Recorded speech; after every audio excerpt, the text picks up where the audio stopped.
Hi, and welcome to English-Fabule. Are you learning English? Great. Let's learn English with a very interesting story. Don't forget to subscribe, like, and comment. Let's get started. On November 1, 1950, two men from Puerto Rico attacked Blair House, President Harry S. Truman's temporary home. They began shooting. In the fight, Secret Service agent Leslie Koffelt was killed protecting the president, firing back bravely. President Truman was inside, watching from a window, very close to the danger. Few Americans remember this close call, as more famous acts of violence get more attention. Yet this event shows a difficult truth. Attacks on American presidents are not rare. They are a common pattern in the nation's history, a dark thread woven into America's story. People remember Lincoln and Kennedy, but there are many other attempts and close calls.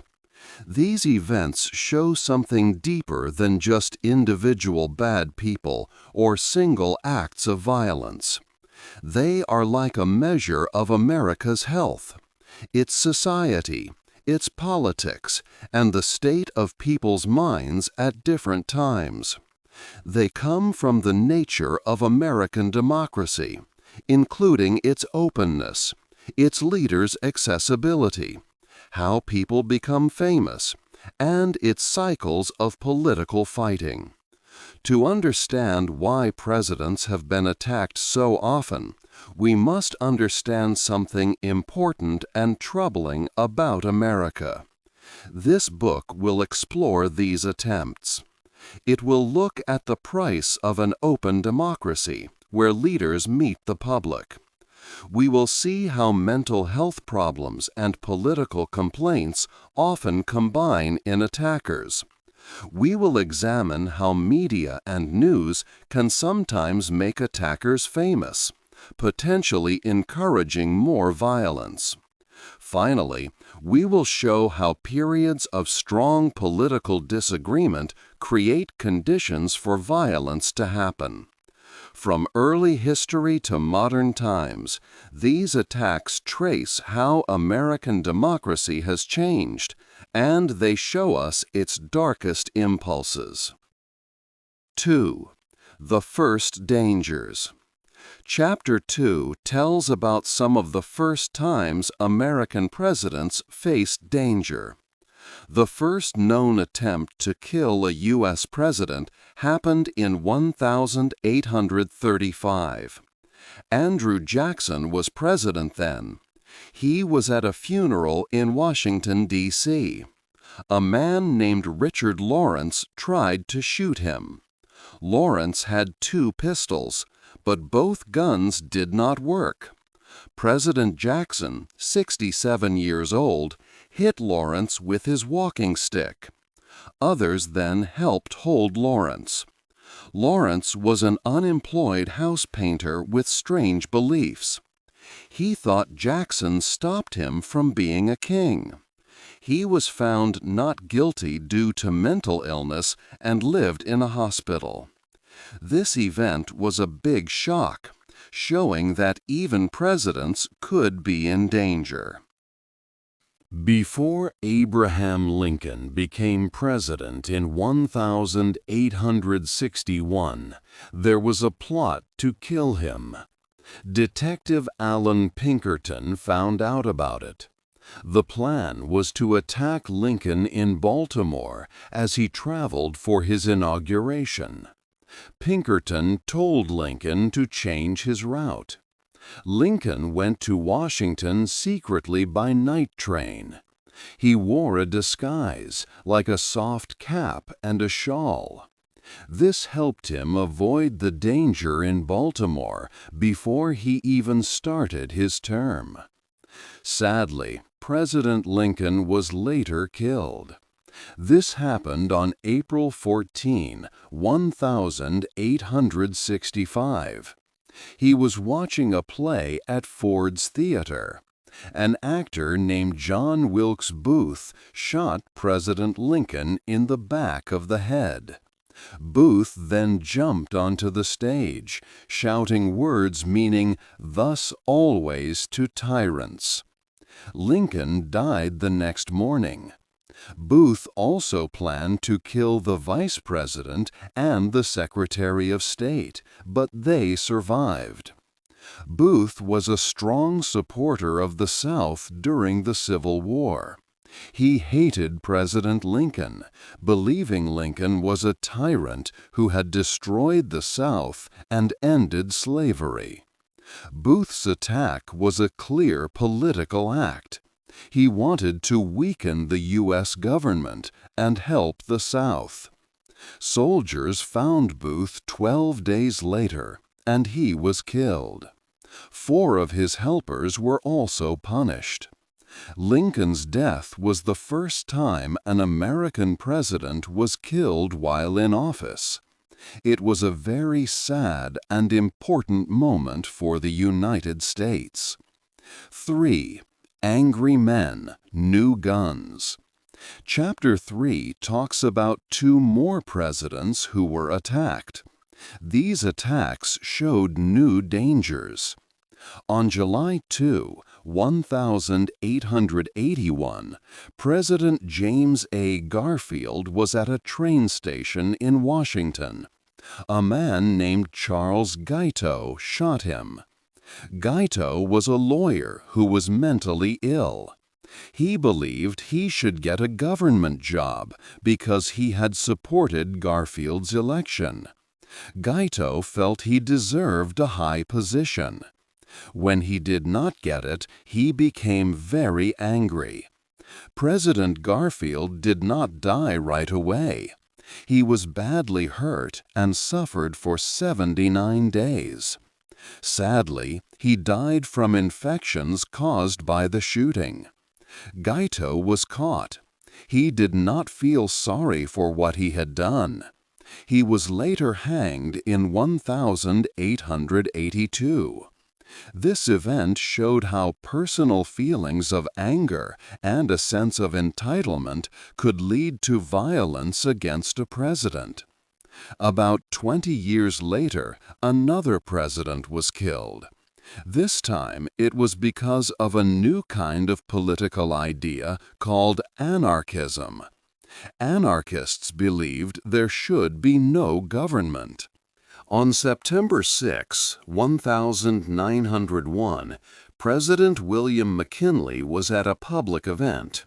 It was called the Pan American Exposition in Buffalo, New York.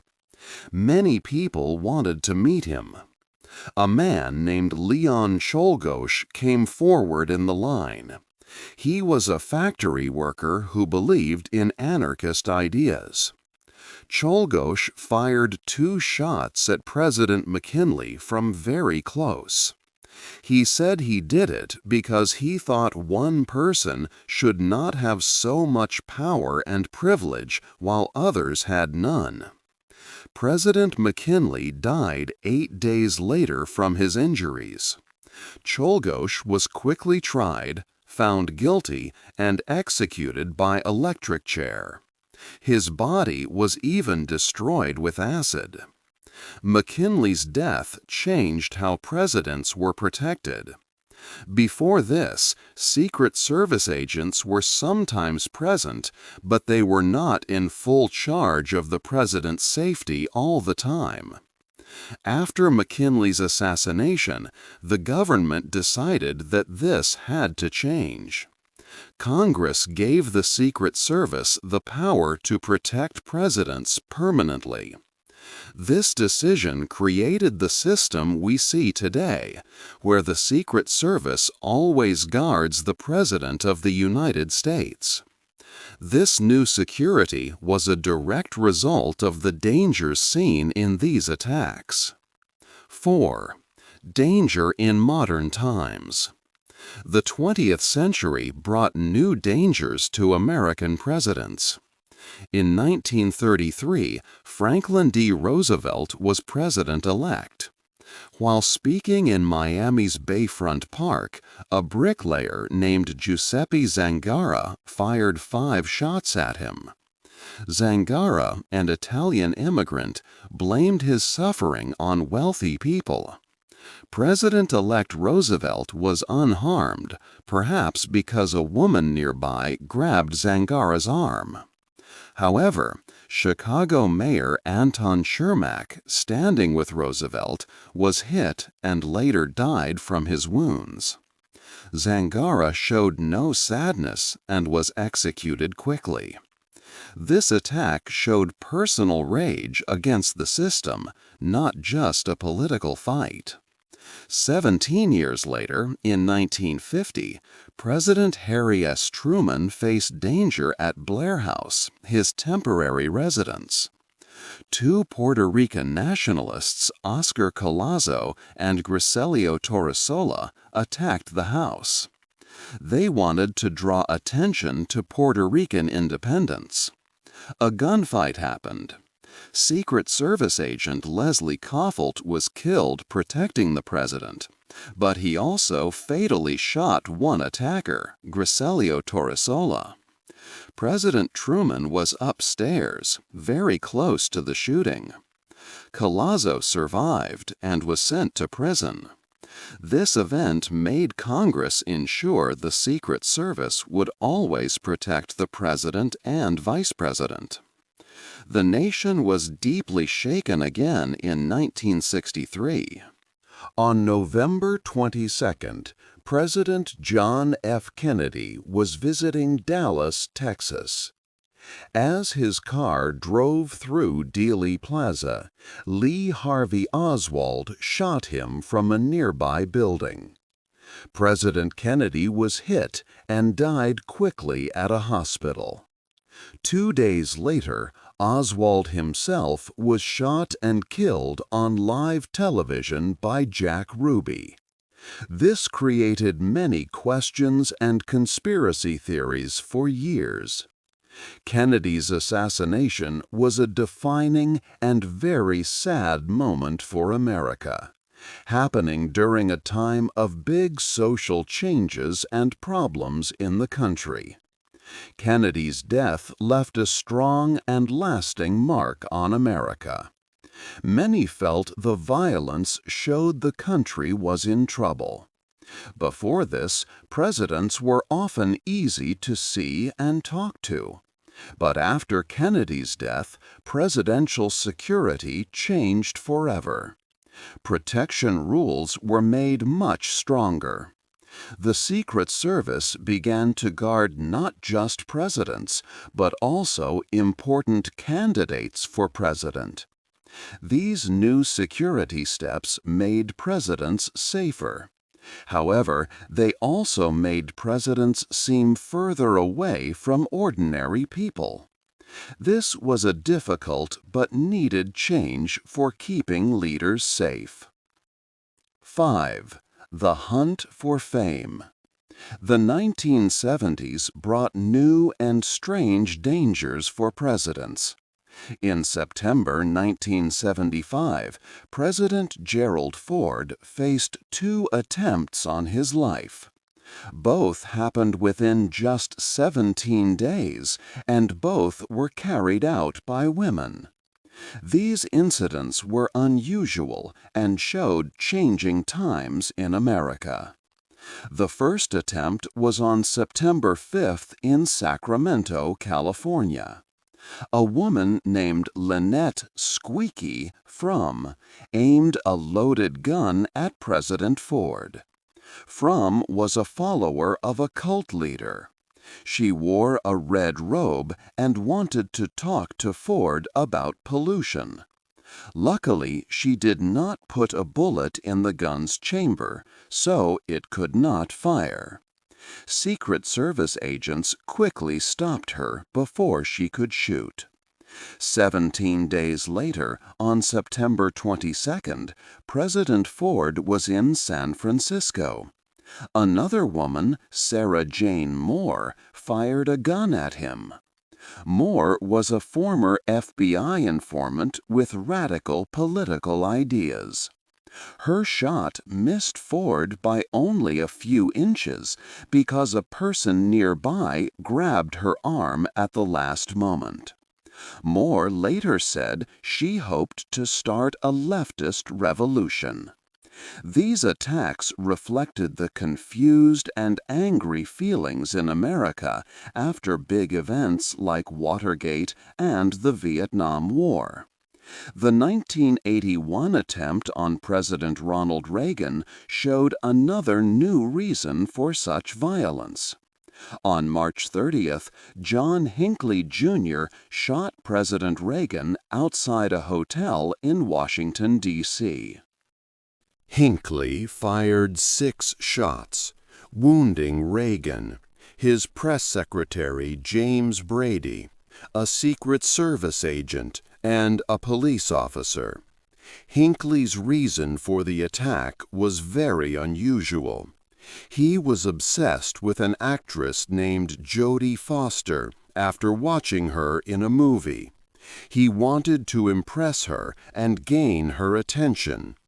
Hours before the shooting, he wrote a letter to Foster explaining his twisted plan. He believed that killing the president would make her notice him. This motive marked the rise of a new type of attacker, one who sought fame through violence rather than political change. A jury later decided that Hinckley was not guilty because of mental illness. This decision caused much anger among the public and led to changes in laws about mental health defenses. President Reagan survived the shooting. However, James Brady was badly hurt in the head and became disabled for life. He later died many years later due to these injuries. His name became important for people who wanted stricter gun laws. These events clearly showed how the desire for personal fame could drive someone to extreme acts. 6. A dangerous country. America has faced many attempts to harm its presidents. This pattern shows a difficult side of the country's history. There are several main reasons why these attacks happen so often. One important reason is the unique nature of American democracy. Presidents are meant to be open and accessible to the public. They shake hands with people, give speeches in crowds, and meet citizens freely. This open access is a core part of being a democratic leader. However, this very openness creates big risks for their safety. Balancing necessary security with public accessibility is a constant, complex problem. If there is too much security, the president can seem distant from ordinary Americans. If there is too little, the danger of an attack increases greatly. Another significant reason lies in the psychology of the attackers. People who try to harm presidents often fit into different groups. Some are political fanatics. These individuals strongly believe in a specific cause and see the president as an enemy to it. They might think their violent actions are justified or necessary to achieve their political goals. Other attackers are often mentally unwell. They suffer from serious mental health problems like paranoia or delusions. Their thoughts might be confused, or they might have strong, incorrect ideas about the world or the president. These individuals might feel deep personal anger or a sense of entitlement, focusing these troubled feelings on the nation's leader. A third type of attacker seeks fame or attention. These people often feel unimportant or ignored in their lives. They see a violent act against a president as a way to become known and gain notoriety. They believe that such a shocking act will finally make them matter in the public eye. Finally, times of strong political disagreement can make violence seem acceptable to some.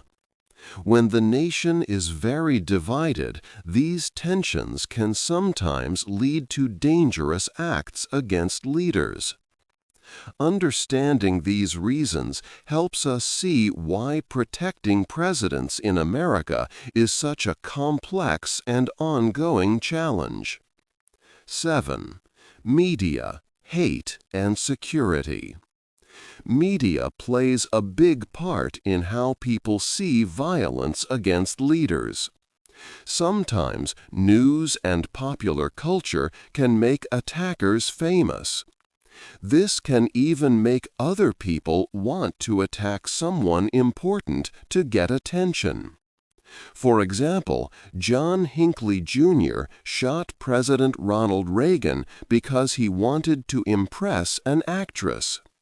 He was inspired by a movie where someone tried to get famous through violence. Today, with social media, news about attacks spreads very fast. Attackers become known all over the world in a short time. This quick fame can make some people think that violence is a way to become important or well known.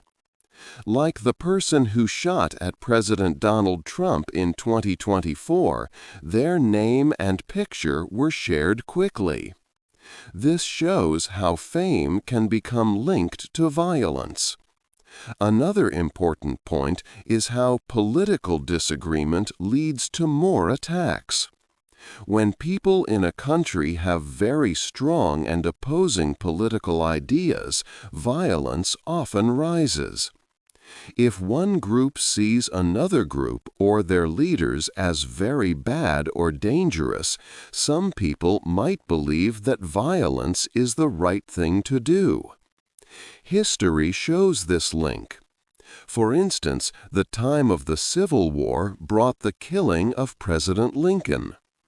The 1960s and 1970s were also times of great division, and there were many attempts on presidents then, including President Kennedy, and attempts on Presidents Ford and Reagan.